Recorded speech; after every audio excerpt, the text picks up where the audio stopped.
Oates, Vice Chair Cochran. It is a great honor to appear before you today to present information about the importance of interoperable communications and what we have done in Indiana to address those issues.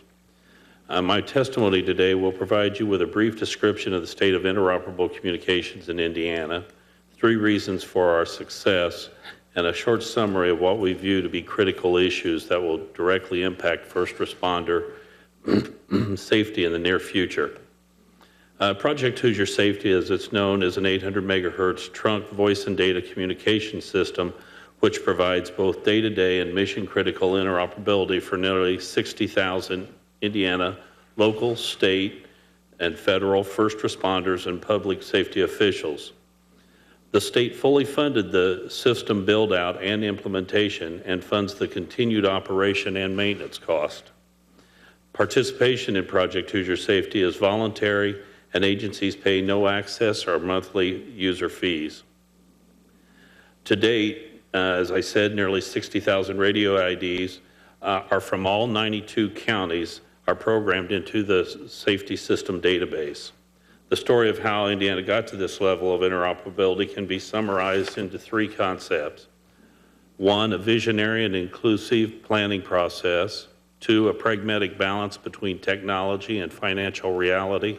And number 3, timing. The IPSC is made up of 12 members representing fire departments, emergency management agencies, emergency medical service providers, police departments, elected officials, and other public safety disciplines.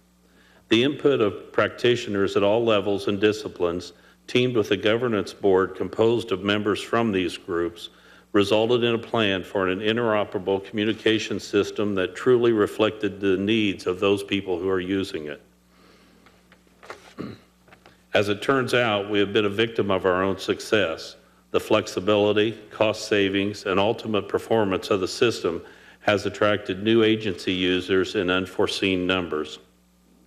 In the year 2000, Indiana had a visionary user-driven plan for interoperable communications in place, but frankly, progress was slow. A lack of dedicated funding translated to an ever-changing construction schedule.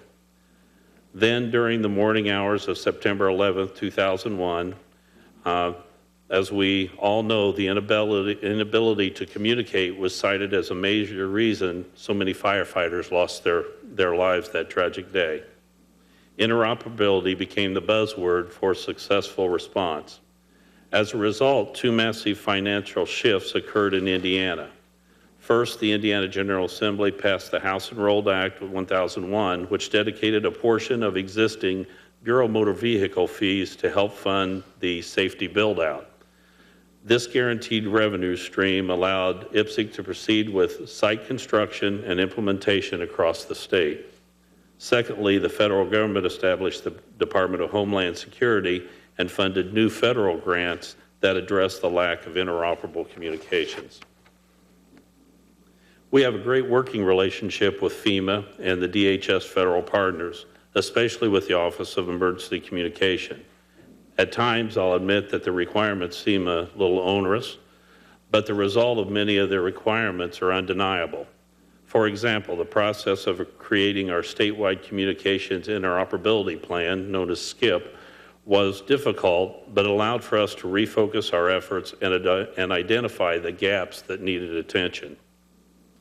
We have continued our emphasis on local involvement by holding an annual Indiana Interoperable Communications Conference. The statewide Interoperable Executive Committee, formerly known as the IPSC Policy Subcommittee, was reorganized to include a member from each of the 10 Indiana Department of Homeland Security districts. As we all know, technology is developing at a rapid pace. It's impossible to predict and thus plan for the future. One result of changing technology and proprietary systems is that many states are now having to address system limitations or end-of-life issues. Because of the success of the safety network, we are now at system capacity. The process of migrating to a fully P25 compliant system, which will double our system capacity, is not inexpensive.